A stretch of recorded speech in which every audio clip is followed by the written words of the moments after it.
How to autofill serial number in Microsoft Excel quickly.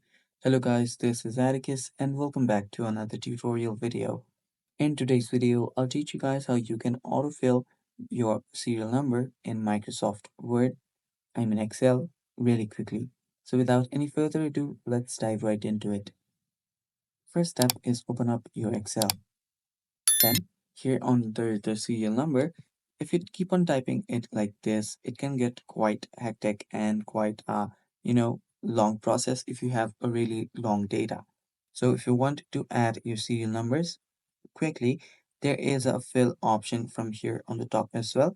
Or what you can do is instead of that, select the top three serial number cells, and after you select that, all you now have to do is tap on this, click here, and then drag.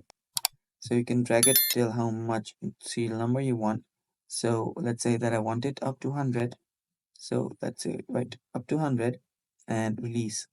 After that, automatically your serial number will get added. And it's basically that simple, guys. And that is all for today's video as well. Thanks for watching. Stay tuned for more upcoming videos and bye bye.